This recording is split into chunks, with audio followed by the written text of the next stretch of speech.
Buenas tardes, estimados participantes. Es un honor compartir con ustedes en estos momentos la cátedra de análisis geopolítico y social. Si bien es cierto, en las clases anteriores hemos visto un gran contenido sobre esta materia, no es menos cierto de que hay mucho que repasar en cuanto a todo este bagaje de conocimientos que se tamizan dentro de lo que tiene que ver con el análisis geopolítico y social. Una de las cosas interesantes del mundo de la geopolítica precisamente es esa situación actual que existen en cada uno de los renglones y de los espacios que cada continente y cada país, pues, en su debida región, en su debida latitud, mantiene a los efectos de poder controlar todo lo que a bien le interesa en cuanto a los elementos económicos, políticos y sociales, pensando siempre en el bienestar de las comunidades, que es el deber ser que tiene cada gobernante de acuerdo a las relaciones internacionales que tengan con otros países. Aquí en este panorama podemos ver a Estados Unidos, podemos ver a Latinoamérica, a Europa, China y a India.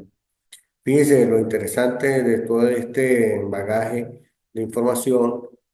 en cuanto a este panorama de lo que son los espacios, los recursos, las políticas,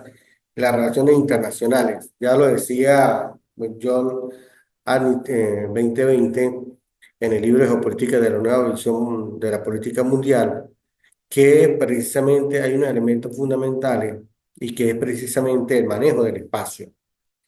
Cada uno de los gobernantes a nivel internacional buscan es lograr manejar los espacios que tienen a bien dentro de su territorio o también manejar los actores políticos a nivel internacional, interpretar las intenciones que tienen otros gobernantes respecto a esas relaciones internacionales que se hacen a través de convenios, protocolos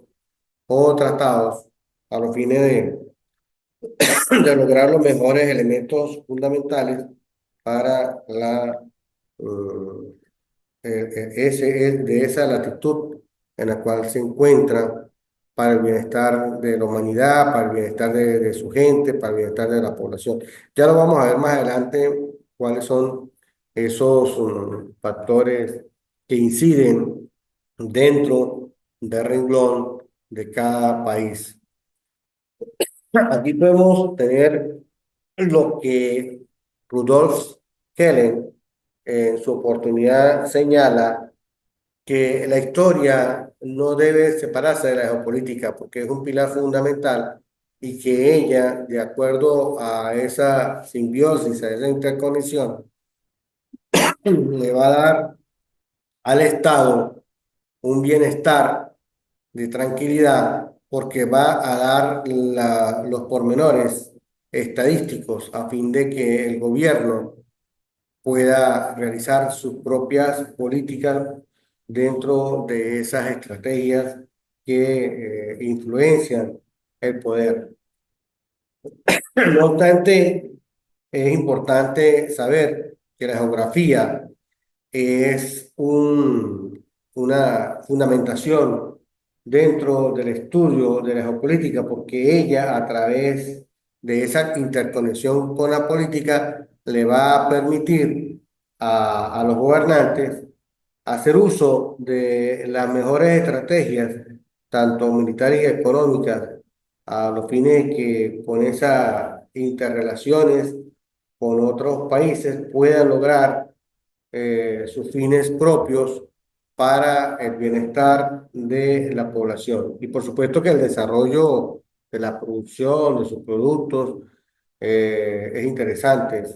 Igual en el origen y la evolución de la geopolítica, como lo decía Karl Ratzel, igual que Halmar y Kellen, lo que estamos comentando. Rodolfo Kellen también señalan esa influencia que hacen que esa interconexión con otros países se pueda explorar, qué beneficios se puede obtener a través de esas relaciones. Y por supuesto, ha habido en ese seguimiento de los pensadores como Haushofer y como Mackinder, quienes han de alguna manera influenciado en el desarrollo de las estrategias para lograr minimizar los riesgos, para minimizar esas debilidades y poder aumentar las fortalezas y esas oportunidades en los mercados internacionales. También hemos visto cómo los sujetos geopolíticos de alguna manera han influenciado a través de las relaciones internacionales, bien sea en Latinoamérica, Norteamérica, Europa, Asia, África, como hoy por hoy vemos cómo los BRICS, y eso es un trabajo que tienen ustedes asignado, cómo los BRICS han influenciado a través de su creación en los bloques de cada uno de esos países, como lo es Estados Unidos, que es uno de los que ha llevado orientaciones hacia los fines que tienen los BRICS, como lo es Brasil, como lo es Rusia, China,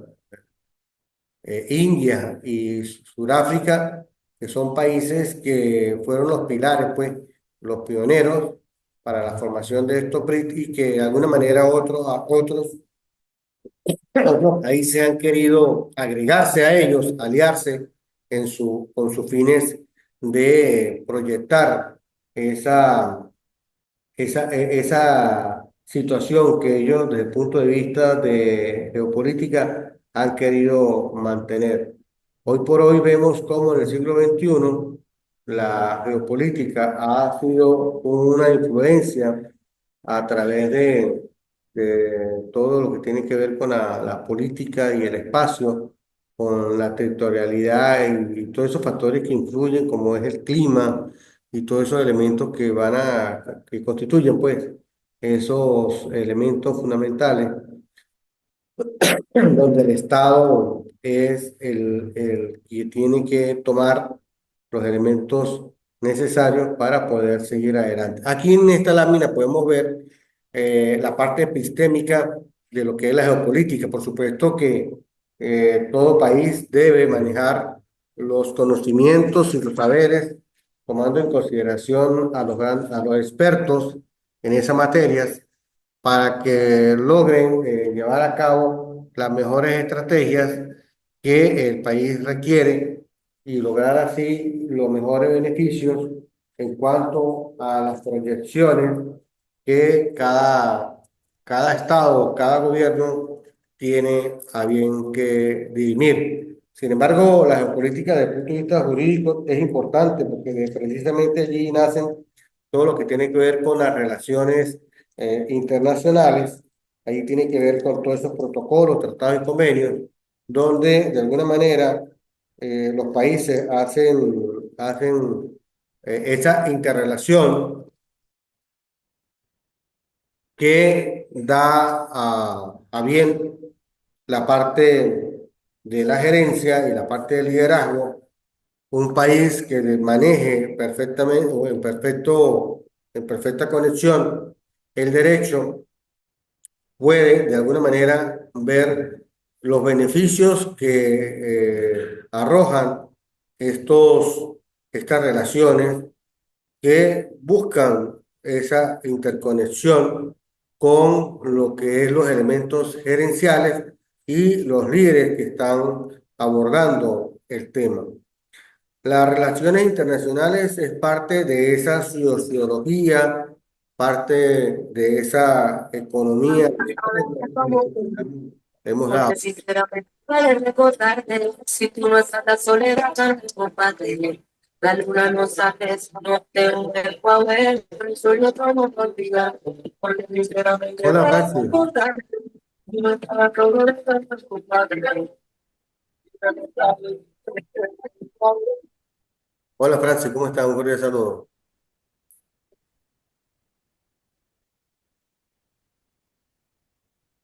Francis Moreno se agregó a la actividad de hoy. Bueno, lo que estaba planteando, pues, con respecto a lo que son esas relaciones internacionales que de alguna manera influyen en los países que tienen ese conocimiento jurídico basado precisamente en el derecho. Las relaciones internacionales se fundamentan precisamente en esas interrelaciones que hacen los países con los elementos sociológicos, económicos, históricos, porque precisamente, ¿qué es lo que vemos? Vemos que es el estudio de las ciencias políticas y la geografía, y que de alguna manera esos sujetos políticos tienen que manejar todo lo que tiene que ver con la gerencia y el liderazgo, porque ellos estudian las teorías gerenciales y las teorías de liderazgo para poder llevar a cabo esas relaciones internacionales a fin de poder lograr los mejores objetivos o las mejores metas que tengan a bien. Es frecuente ver cómo un país influye sobre otro, porque precisamente hay países fuertes, países dominantes, países desarrollados, que hay países débiles, países que pretenden de alguna manera solapar a otros, y de eso se trata las relaciones internacionales. Y por eso es que desde el punto de vista gerencial, desde el punto de vista del liderazgo, podemos ver cómo hay países que de alguna manera buscan elementos que le den viabilidad y fiabilidad a ese poder público que tiene desde el punto de vista interno el Estado-Nación para el mejor manejo de su población. Por eso que esas trascendencias que desde el punto de vista del ámbito empresarial de algunos países buscan pues adaptar las estrategias posibles a esas relaciones internacionales que logren de alguna manera un bienestar a la población. Otro de los elementos que habíamos comentado, precisamente los factores geopolíticos estables, entendiendo pues que debe existir un territorio desde el punto de vista de la parte geográfica,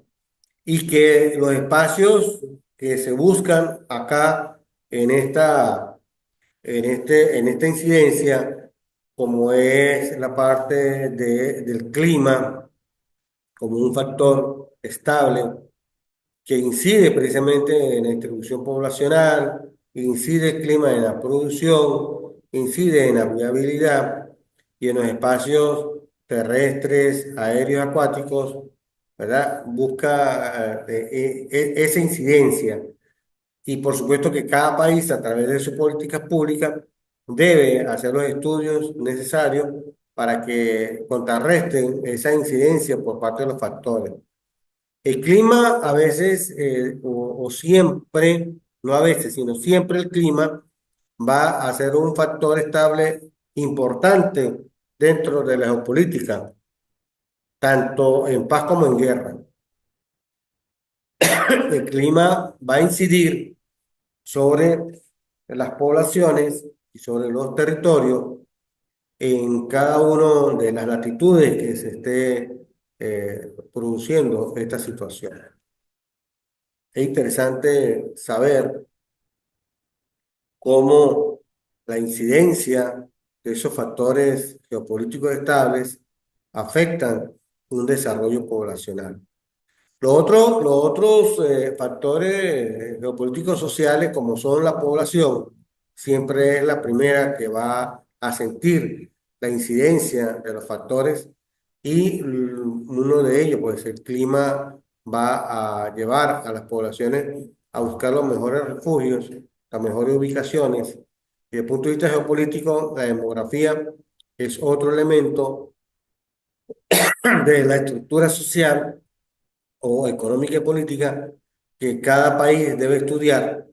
sin dejar de lado lo que son las tecnologías. Obviamente ellos van a recurrir a los mejores recursos que tengan, a la distribución de sus mejores recursos, a la distribución y estructuración de las vías económicas a las cuales pueda ese país tener. Hay países que gozan de unos recursos enormes, eh, fantásticos. Sin embargo, hay países que por su ubicación geográfica obviamente no cuentan sino con un mínimo de recursos a los cuales ellos de alguna manera buscan esas interrelaciones con otros países para mejorar su situación. Entonces, desde el punto de vista ya para reducir todo lo que hemos dicho, los factores geopolíticos desde el punto de vista de lo que tiene que ver con los recursos naturales, las áreas estratégicas, juega papel importante la demografía y los recursos que tenga ese país. Entendiendo que hay países desarrollados que solapan a otros, producto de esto, del punto de vista de lograr recursos naturales, ¿verdad? Y su producción para el beneficio de su población. El impacto territorial también es importante hacer el estudio porque hay países que están geográficamente bien ubicados y que, bueno, son bendecidos por su ubicación y por la gran cantidad de recursos que gozan, pero también es importante hablar de las dinámicas políticas que tenga ese país y las dinámicas económicas que tenga ese país. Hay países que tienen las mejores relaciones con otros países, aun cuando sus recursos son pocos, y hay países que teniendo muchísimos recursos, pues no tienen esas mejores relaciones, no tienen dinámicas políticas ni dinámicas económicas y por supuesto están dentro de ese renglón de países débiles, producto de que no cuentan con las mejores relaciones internacionales y que están aislados de ese factor importante que son las relaciones internacionales con otros países. Entonces, como quiera, podemos entender que, por supuesto, entendiendo que el clima es parte de ese factor geopolítico importante con la cual ese factor incide en las poblaciones y también la seguridad. La incidencia del clima, la incidencia del clima en las poblaciones, en los territorios, son factores que de alguna manera afectan el desarrollo de la seguridad alimentaria y afectan de alguna manera lo que tiene que ver con lo que es la seguridad energética. Hemos visto cómo países tienen que comprar eh, a otros la energía eléctrica y hay países que pues han ido a hacer uso de otras estrategias como son la energía eólica y por supuesto vemos cómo esa incidencia ha hecho mella en algunos países. Francis, ¿qué tienes que comentar respecto a estos factores geopolíticos? Francis, vemos a Francis Moreno acá, presente. ¿Qué comentario tiene al respecto a los factores geopolíticos? Entendiendo pues entendiendo que la demografía y los recursos son factores geopolíticos que inciden desde el punto de vista de la estrategia y los recursos naturales que tenga cada país, que el impacto territorial también es otro de los factores geopolíticos importantísimos, porque en el territorio incide todo lo que tiene que ver con las dinámicas políticas que tenga el país desde el punto de vista de Estado y las dinámicas comerciales desde el punto de vista de la economía.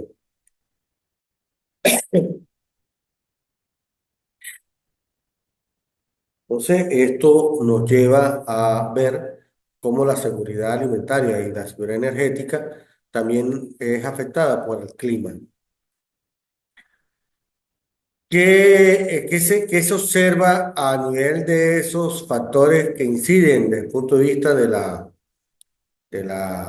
incidencia geopolítica? Podemos ver cómo un país de acuerdo a su estructura,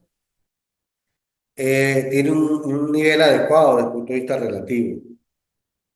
Es decir, en comparación con otros países, desde el punto de vista de la situación que ellos manejan, vemos cómo el territorio, todo lo que tiene que ver con las condiciones externas, que son las relaciones internacionales, y cómo la protección de las fronteras, ha dicho Jordán 2023 en el libro de la interacción de los cuatro imperios geopolíticos. Él señala, pues, hay un modelo de análisis geopolítico para el estudio de las relaciones internacionales. En la página 43 señala Jordán que el nivel adecuado que debe tener un poder de un país es en función a su contexto poblacional, a las fuerzas que sostienen a ese país, bien en el control del fronterizo, bien en las interconexiones con países externos, a lo que llaman las relaciones internacionales, o bien lo que tiene que ver con esa unidad territorial que sostiene eh, a ese territorio y a esa población para el bienestar común, para el bienestar social dentro de dentro de ese contexto que tiene cada país. Entonces, vemos cómo, vemos cómo el poder relativo de un país depende de esa unidad territorial que tenga, depende de las relaciones internacionales que mantenga con otras instituciones o con otros países fronterizos y de esa protección fronteriza que habla Jordán, que es precisamente esa línea a la que hay que cuidar constantemente y es el Estado que está llamado al cuidado de esa situación de la institución.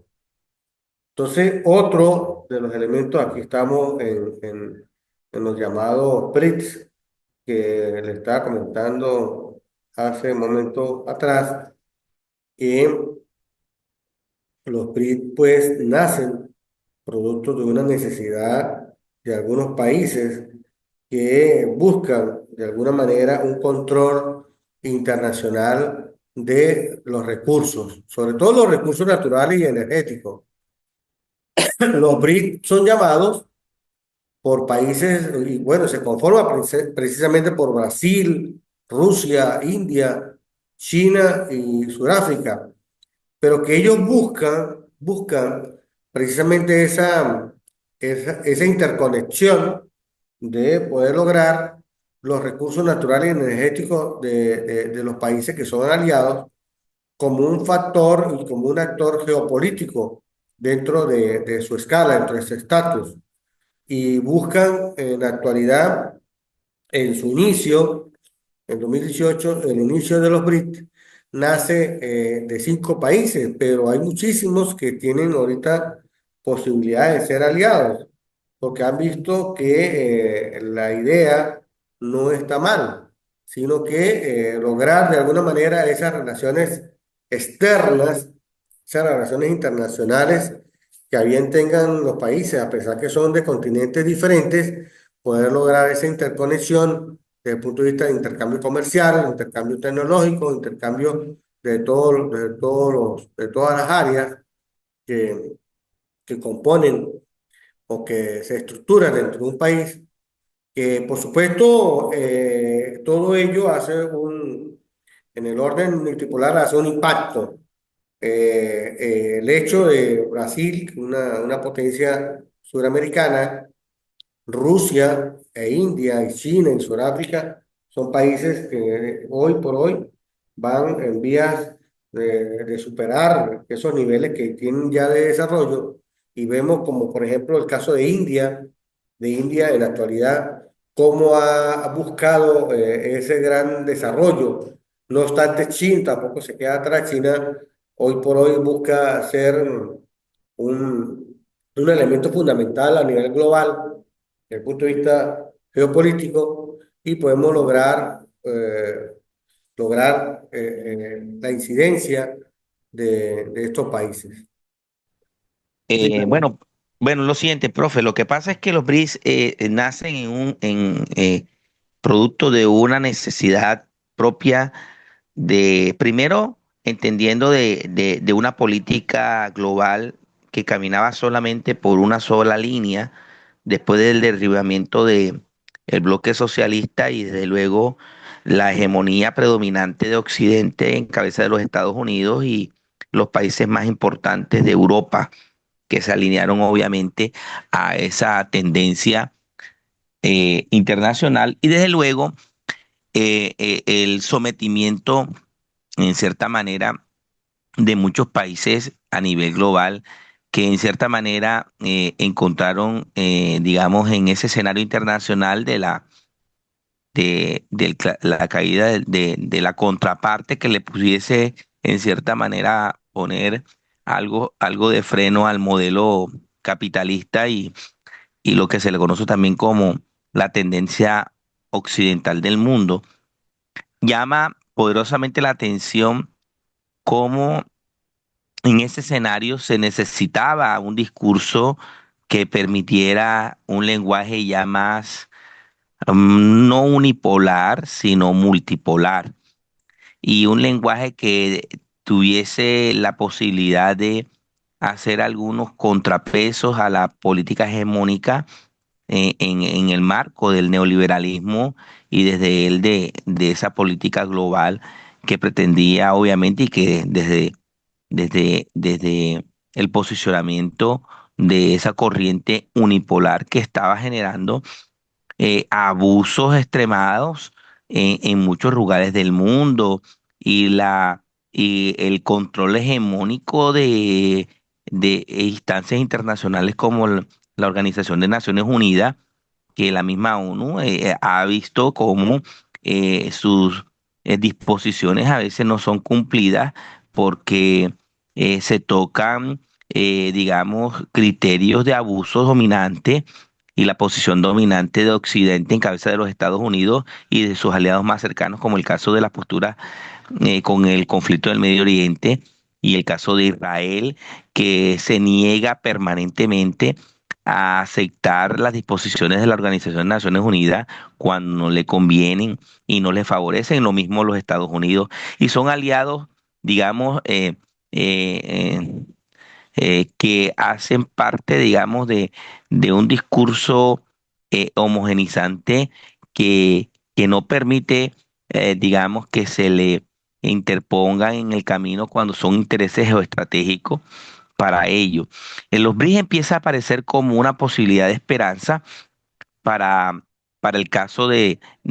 alternativas, no solamente económicas, políticas, sino para la capacidad de mediación internacionalmente. Y los países de América Latina empiezan a ver cómo un país latinoamericano hace parte de esa, digamos, inicio de esa estrategia geopolítica global como con posibilidades de esperanza. Y desde luego, ante ese desgaste de Estados Unidos y esa política global, comienzan a mirar cómo los BRICS pueden ser una alternativa de respeto, no solamente a nuestra soberanía, sino también el respeto para la interlocución diplomática a nivel internacional. Y la estrategia de buscar otros horizontes en el lenguaje de el multi relacionamiento y las múltiples miradas políticas y económicas. Por eso se habla de consolidar el proyecto de una moneda única, consolidar los procesos de un banco internacional con aportes importantes de los fundadores y de los que están llegando a los BRICS, y América Latina, los países latinoamericanos están mirando esa posibilidad, inclusive los países asiáticos y todo lo que se le conoce como el mundo árabe, también están mirando con muy buenos ojos esa política de mediación que se están presentando con los BRICS. Yo creo que ahí esa parte, profe, es el motivo de mi aporte a lo que usted nos presenta aquí en la lámina y cómo eso nos puede posibilitar una mediación y una alternativa a los países latinoamericanos, en este caso Colombia, que está ya mirando ya la necesidad de entrar en ese mismo lenguaje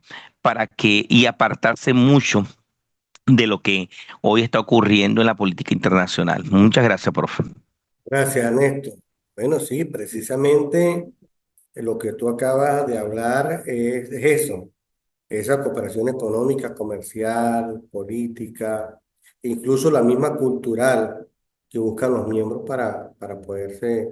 eh, sostener dentro de esas relaciones internacionales. Como tú hablabas de la moneda, poder lograr manejar alternativas monetarias, aparte del dólar y el euro, buscar otras alternativas de moneda global. Lo que tú hablabas de la parte esta multipolar, la parte, tú decías, comentaba pues que había unas tendencias. Bueno, cuando tú hablas de tendencias, ya este autor, Jordan, en el libro que yo les comenté del año 2020 ya hacía ese comentario pues de las nuevas tendencias que llevan los países y aquí nace, en el 2018 nace los BRIC en ese escenario internacional, cuando tú hablas de ese modelo capitalista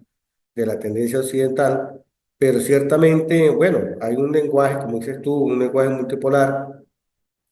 una política, habla de la política hegemónica, que es lo que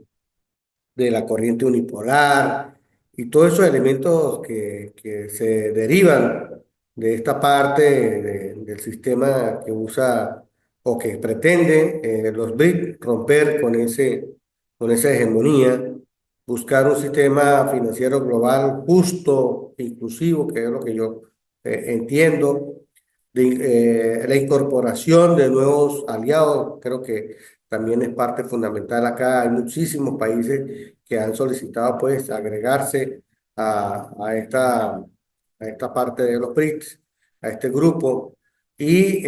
bueno, porque que ven que hay objetivos ambiciosos para fortalecer ese escenario internacional de cada uno de ellos. Esto es importante, pues eso tiene tela que cortar, muchísimo que hablar, porque todos los países pues no son iguales, los gobiernos no son iguales, hay gobiernos, hay diferentes tipos de gobiernos,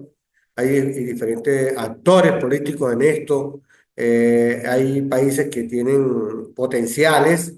otros no lo tienen, son débiles en algunos, otros son potencias en otros, algunos gozan de recursos naturales y energéticos sumamente viables con grandes recursos incluso para exportación, otros que están limitados a ellos. Y otra de las cosas y otra de las cosas que hemos visto, otra de las cosas que hemos visto es que esas relaciones internacionales son afectadas también por las formas de gobierno, por los caprichos de algunos gobernantes que tienen a sus poblaciones sometidas a un modelo y que no quieren romper con eso y quieren mantener esas poblaciones con muchas limitaciones. Entonces, creo que es importante todo lo que acaba de decir Ernesto, porque de alguna manera todo esto es una incidencia dentro del desarrollo de la geopolítica. Ya,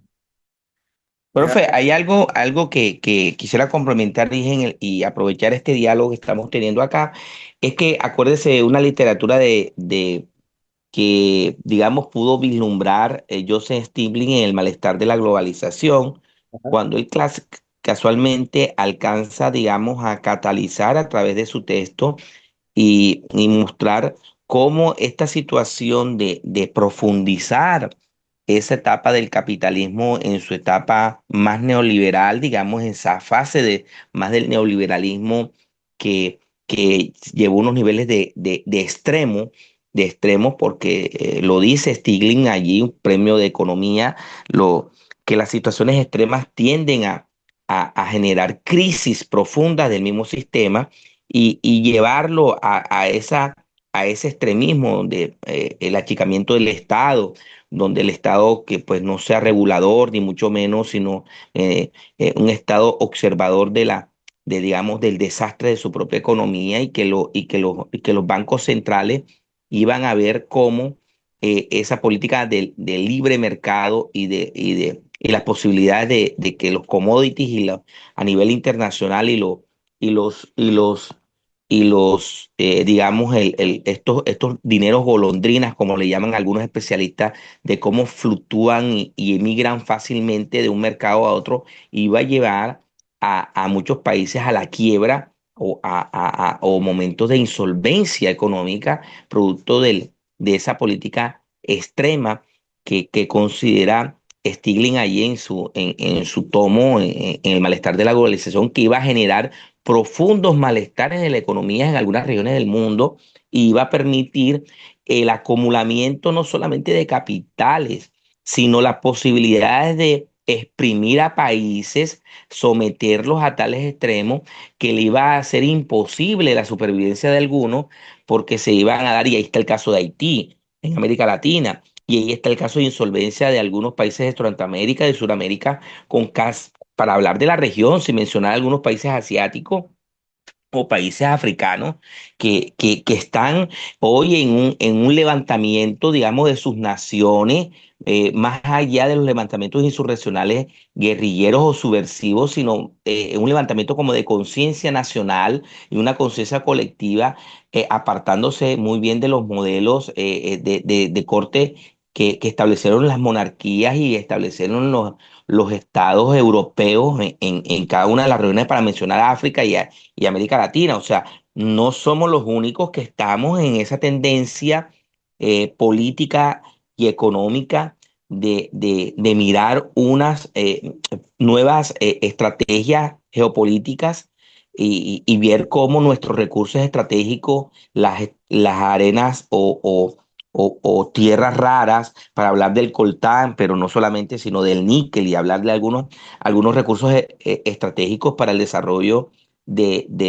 tecnológico y el desarrollo biotecnológico en cuanto a las reservas importantes de vida que tenemos en la fauna y la flora. En este caso, las grandes reservas que se encuentran en América Latina, para mencionar la Amazonía, el caso de Venezuela, Colombia, Perú, Brasil, realmente, y Ecuador, que somos los que realmente estamos en ese gran trapezo amazónico, y la riqueza digamos, para la vida digamos que es importante observarla, porque en el campo biotecnológico tenemos grandes posibilidades de las curas de muchas enfermedades del mundo, creadas precisamente por el mundo capitalista, por este caminar despiadado en contra de la misma naturaleza y la misma existencia humana, que ha buscado, digamos, este modelo del capitalismo brutal, que ha sido hasta brutal con la misma existencia de la naturaleza, porque ha sido tan positivismo su imposición, que ha destruido los conceptos naturales de los derechos más fundamentales para el ser humano y la misma naturaleza. O sea, ese derecho positivo que a través que han establecido estos países potencia y que han impuesto sus lógicas en los mercados, en las naciones y obviamente en los pueblos, que somos los que soportamos esa carga impositiva. Hemos mirado las posibilidades de subvertirnos a ese orden global que cada vez más se ha venido, digamos, desarrollando en el mundo, pero que se están generando profundas fracturas, y se generan esas fracturas producto de esas lógicas desiguales impositivas en el mundo. En el caso del mismo Vaticano, hoy el Vaticano está en profunda crisis. Por eso el cambio de relevo digamos, de lo que pasó con el papado de Ratzinger, y la necesidad de renunciar para darle paso a Francisco, por las mismas situaciones de corrupción en que se vivía en el Vaticano, y los grandes pruebas sobre el lavado, el blancamiento de dinero de las grandes mafias internacionales a través de el Banco Ambrosiano, que había presentado crisis en los años 70, y que encontramos ahora una situación que está ocurriendo en un estado más pequeño del mundo, pero con mayor incidencia en los mundos, en el mundo, como es el caso del Estado del Vaticano, y que genera poder y decisiones en muchos de los países de origen colonial, ya sea de origen colonial portugués, francés o español, como el caso de los países hermanos que estamos hablando aquí, de Venezuela y Colombia, que venimos de ese origen del modelo del Estado, digamos, monárquico español, y que nacen estas repúblicas, obviamente, en ganas de subvertir ese tipo de orden establecido, y que desde luego tenemos una lucha de más de 200 años tratando de constituir repúblicas llamadas a darle mayor suma de felicidad posible a nuestros ciudadanos, como lo dijo el Libertador en su momento. Entonces, yo creo que en ese sentido estamos en una disputa hoy, digamos, global y geoestratégica, por el posicionamiento que tenemos nosotros en esta zona tórrida del planeta, que nos da las posibilidades de tener las condiciones climáticas apropiadas, de tener las condiciones de los puertos abiertos permanentemente, porque no sufrimos con situaciones de las estaciones. Tenemos las posibilidades de generar alimento permanentemente. Tenemos unas zonas de reserva alimenticia muy importantes, podemos ser despensa agroalimentaria del mundo. Tenemos las condiciones biológicas estratégicas, es decir, tenemos toda una ventajas comparativas con muchos rurales del mundo, que nos generan en cierta manera unas diferencias muy positivas para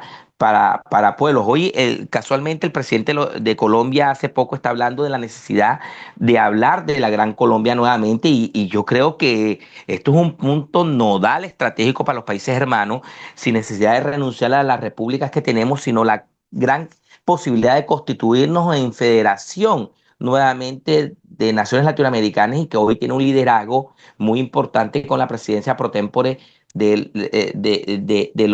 la conformación de los estados latinoamericanos y del Caribe, CELAC. O sea, eso hoy debe ser un materia de discusión y de análisis, y debe ser, digamos, puntos reflexivos para los pueblos latinoamericanos, porque es una demostración de cómo nuestros pueblos hoy están mirando otras posibilidades, y la conformación de otro mundo es posible. Listo, profe, lo dejo ahí. Gracias, gracias, Néstor. No, interesante, interesante lo que tú comentas. Me hace recordar el libro de Peter Seihan. Creo que, Sí, claro, claro que sí, por ahí lo he tropezado. claro, él escribió la superpotencia ausente y el otro de las Naciones Desunidas. Y precisamente aparece ahí el Vaticano. Aparece el Vaticano, lo que tú comentabas. Esos países que aparentemente no lo son, pero sí lo son. ¿Cómo así? Bueno, que son países que manejan un dineral en características ajenas, para no comentar ciertos delitos, pero que para ello,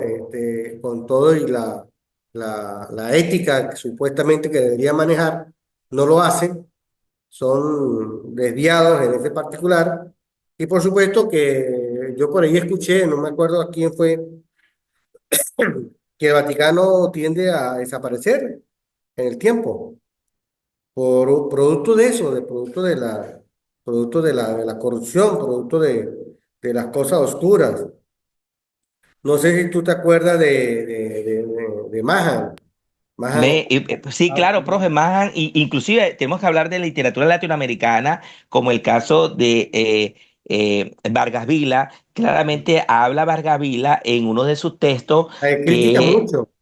claro, claro, si fue representante, Ecuador lo coge como representante de la Santa Sede porque fue expulsado de Colombia, Ajá. y Venezuela lo recibió mucho a Vargas Vila, y tuvo también posibilidades de representación de Venezuela en su momento, siendo muy crítico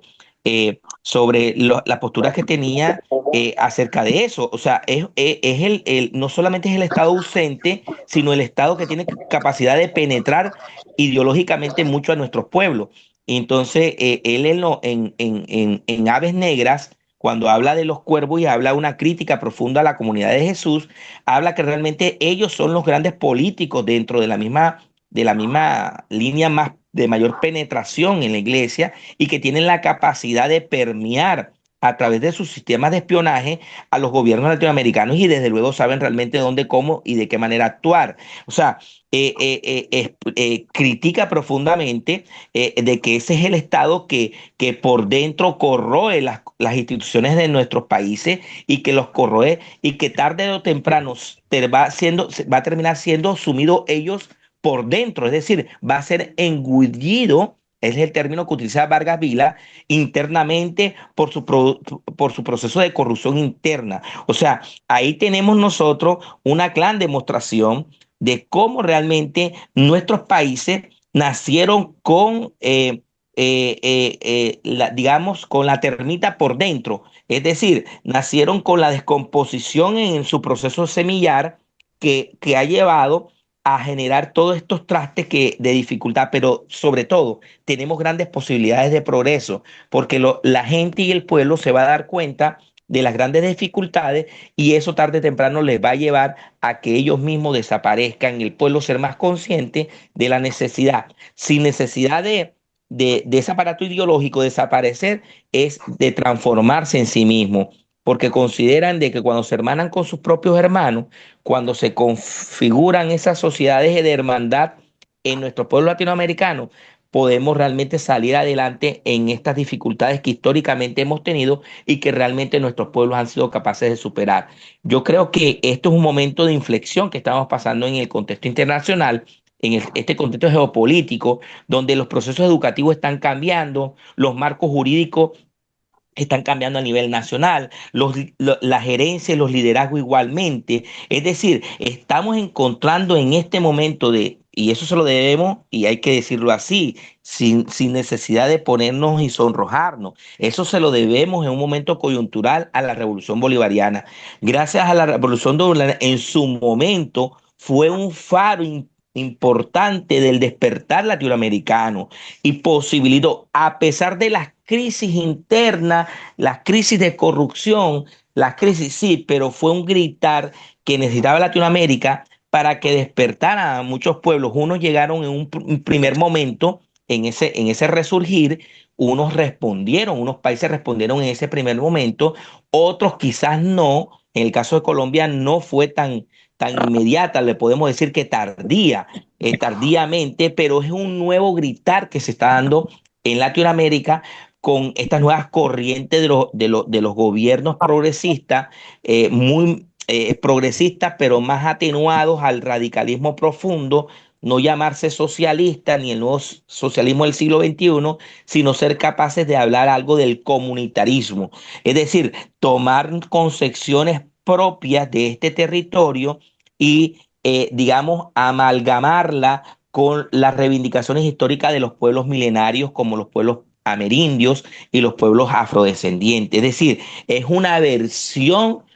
mejorada de lo que se dio en la década del 2000 y que se está dando al inicio de este siglo realmente con una mejores posturas frente a los contradictores y desde luego con unas mayores mediaciones en sus propios territorios, a pesar de que se van a generar malestares e incomodidades, como todo proceso de parto genera dolores, pero que se está generando un nuevo hombre en Latinoamérica, unas nuevas ciudadanías en Latinoamérica, producto de un nuevo parirse a sí mismo. Es decir, hoy la sociedad latinoamericana es una sociedad mucho más consciente de la preservación de los recursos estratégicos, de la preservación de los recursos, digamos, naturales y de la preservación de sus propios recursos intelectuales y de sus talentos humanos que ya no migran solamente al norte a hacer recursos y fuerzas disponibles de trabajo para las grandes potencias, sino que prefieren quedarse en Latinoamérica como producto de resistencia y de sacar a sus pueblos adelante con unas ópticas y unas miradas totalmente diferenciadoras y una óptica de alternativas ante estas posibilidades que nos aplasta hoy un mundo que requiere unas nuevas miradas y unas nuevas voces. Es decir, las voces de Latinoamérica hoy re, resuenan en los ecos de las voces hegemónicas del mundo. Hoy Latinoamérica tiene voces no solamente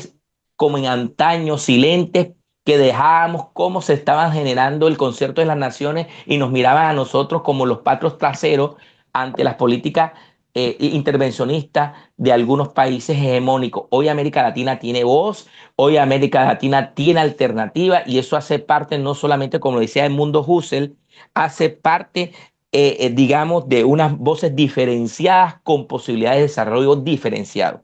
Gracias, Ernesto, gracias, gracias. De verdad que cuando tú nombras el CELAC, que arranca en 2010, hace recordar lo que Francisco de Miranda, Venezuela, el precursor de la geopolítica venezolana, Bolívar, luego Zamora, y cuando tú nombras a la Revolución Bolivariana de Hugo Chávez, esa amalgama de conocimiento que hicieron, bueno, es un análisis bastante extenso, eso no es que leer muchísimo, leer muchos libros y leer los ejemplos que tenemos hoy día en cada uno de nuestros escenarios. Y bueno, ciertamente lo que tú hablas, bueno, en el marco jurídico que hemos estado comentando, la educación y la parte de la gerencia, es importante eh, solapar todo lo que tiene que ver con los desafíos globales, con el desarrollo sostenible y el ámbito internacional que cada país quiere su bienestar, quiere sus mejores alianzas para el mejor porvenir de su país. Bueno, muchachos, Yair, Ernesto, Fabián, Francis, gracias por la conexión. Creo que el tiempo se nos agotó. Ya viene un profesor más a otra clase. Y bueno, lo que nos queda es reflexionar sobre la situación en que está cada uno de nuestros países, donde estamos nosotros, las latitudes, en el caso de nosotros, Venezuela, como comentaba Ernesto, los países latinoamericanos que hoy por hoy tienen también, hay tendencia pues de ese surgimiento, de esas nuevas intencionalidades, de esos nuevos patrones, hacer nuevos patrones de justicia global para el bienestar de las comunidades. Bueno, muchachos, hasta otra Profe, y ya oportunidad. para terminar, porque ya usted se va, el gran reto que tenemos no solamente es hermanarnos como pueblos, sino también hermanarnos en la tecnología, en el campo militar, estratégica, y Nice. también mirarnos la posibilidad de estas mediaciones tecnológicas tener soberanía, porque muchas de estas mediaciones tecnológicas nosotros no ejercemos soberanía porque se está hablando obviamente de controlar digamos, el pensamiento matemático más avanzado, que es el lenguaje, digamos, le llaman los especialistas esto como que lo que se le dice de la Big Data y el control digamos, de las inteligencias artificiales que se maneja a través de los algoritmos. O sea, tener Correcto. desarrollo de los algoritmos propios latinoamericanos que nos dé autonomía en ese sentido y soberanía sobre este tipo de cosas. Profe, muchas gracias. Feliz resto de día. Gracias, gracias Ernesto. Gracias Francis, gracias Fabián, gracias Sí. Yair, Ana Yolanda. No pusiste la tuya ahí. Gracias pues. Nos vemos en un nuevo encuentro. No mames.